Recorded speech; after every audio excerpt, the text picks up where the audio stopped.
Hey guys, today I'm going to be sharing with you my 7 tips for working from home. I've been working from home for the past 2 years, and these are the tips and tricks that work best for me, and I wanted to share them with you. I think these tips can really be effective whether you work retail, whether you are a stay-at-home parent, or whether you're working from home or in an office. These are all productivity tips that I think can help anyone. The reason that I'm filming this and putting this on this channel is because I think that mental health and wellness is just as important as physical health and wellness, and that's why it's my goal to create my own healthy lifestyle and share with you what works for me. Let's get into the work from home tips. So my first tip is you need to start the day before.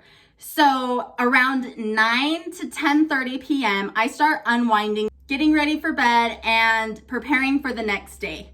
I make sure that my phone is off. I have it on bedtime mode on my iPhone. So at 10:30, automatically my phone shuts off notifications and doesn't turn back on until my alarm goes off the next morning at 7 a.m. During that time, I do what works for me to unwind. I drink hot tea, whether it's like a sleepy time tea or a detox tea. I'll read a book, I'll take a shower, I do my skincare regimen. And during this time, I'm thinking about what I need to do tomorrow. What are my intentions? What are my goals for the next day? And then I go to bed without using my phone. My second tip is be intentional with your day. Right when I wake up, I go straight downstairs without touching my phone and I get hot lemon water. I drink it. I do a breathing exercise. Right now I'm doing I think it's David Wim Hof. I'll put the link down below, and I do a breathing exercise while I really think about how I'm feeling. I get in the right headspace and I think about what I want to accomplish in that day. I say a prayer and I tell God my goals, and however that looks for you, I think it's really important to share your intentions with the universe, with God, with your higher power, to express what you want to accomplish in the day. So I say a prayer that I'll be focused, that I will be alert, that I will be not distracted throughout the day, and then I get right into my workout, which leads us to tip number 3. And that is have a routine. So like I said, I drink my hot lemon water. I do a workout. Right now I'm doing the Chloe Ting Summer Shred Challenge, and I'll put a link for that down below as well. I'm loving YouTube and Instagram workout tutorials right now in quarantine because they're so easy. I can just pull them up from my phone. I can do them in my pajamas and just get my workout done for the day. I feel so great. I already have something checked off my box. It helps me keep my routine. After that, I take a shower, I get ready, whether that's full glam or I just wash my face and put on like a comfy, cozy outfit and get ready for work. Then I go downstairs and I make either a smoothie bowl or a smoothie or a berry bowl, and I log on to work for the day. Right before I even touch my computer, I've done these steps to really ground myself, focus, take time to care for myself, and then I'm prepared and ready to answer emails and to focus for work, be creative. And I think right when quarantine started, I was out of that groove. I was sleeping in. I'd wake up at 9 for my 9:15 meeting, and it got me in a really unhealthy headspace. I didn't feel good. I didn't want to get out of bed at 9, even though I had had plenty of sleep. So I think it's really important to keep those routines. And if that's hard for you, my one tip that comes really easy to me because I am dramatic, but it's to romanticize your life. Make things fun, whether it's your food or your routines, make them fancy and really special because you deserve it. And if that's what's going to help you get out of bed, then perfect. Because sometimes getting out of the bed is the hardest part of my day. It really takes so much energy some days to just get up. So if you can create these little things in your life that make it more fun, then I think why not, right? My 4th tip is be intentional with your goals. Don't just do like these broad projects that you need to get done. create systems what exactly you need to get done so that that whole project can get checked off your list. So the way I do that is I create weekly goals and daily goals. So I have a list of all the things I need to get done that week. And then on a specific day, I look at that weekly list and I pick the most important things. And I only pick 7 of them. This is called the Ivy Lee method. And I'll leave a link down below so you can read a little bit more about it. But I pick 7 things for the day that are the most important things for me to get done.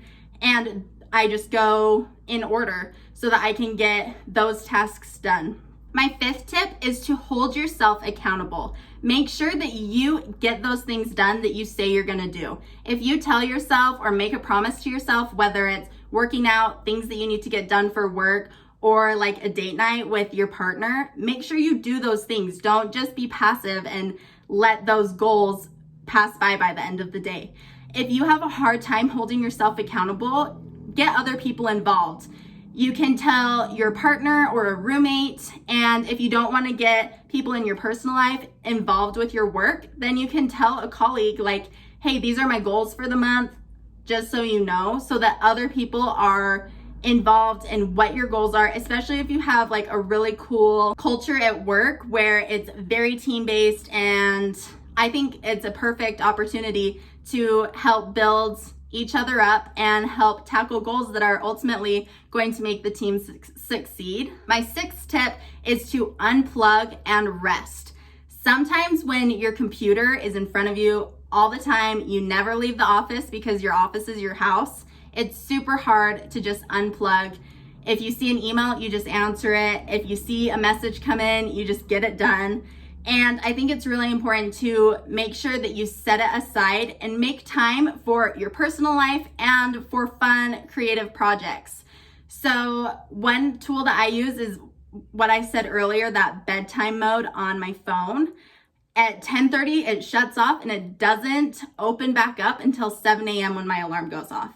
And sometimes I'm up at like 6:15 or 6:30, and then I'm not plagued with all those notifications coming in until I'm done with my workout.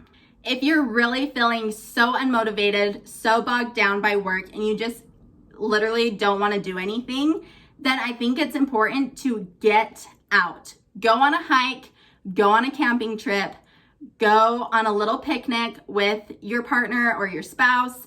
Get out. Do what you can to move your body, to unplug, get out of your environment. And I know that everyone's situation is different, especially during this time. So do what you can. But I think it's really important to take a step away and recharge. 7th and last tip is to eat and exercise. What I've had to start doing is putting times in my calendar that I'm going to eat food, because I'm really good at eating breakfast. It's a part of my morning routine. I love my fruit bowls and my fruit smoothies. It's a highlight of my day. And then I work and I miss lunch and it's dinner, and then I start making food and it's 8 o'clock and I haven't eaten food. I'm hangry, I'm mean, I don't feel good. I probably ate one too many snacks because I was hungry. So it's really important to make sure that you're eating meals. Like I said, you can put calendar reminders in your phone. If you have a roommate that you cook with or a partner, you guys can tag team meals so that you're not always cooking. You can meal prep so they're just ready to go when you're feeling hungry or when that alarm goes off to eat. Another thing is make sure you move your body. So my steps are minimal, as I'm sure yours are. I have about 200 steps a day, and that's just from going up and down the stairs from my office to the kitchen. So I have to move my body, whether it's one of those YouTube workouts that I was talking about, Chloe Ting, Whitney Simmons, Melissa Would Help. Those are my 3 favorites that I'm doing right now. Another thing I'm doing is just going on walks.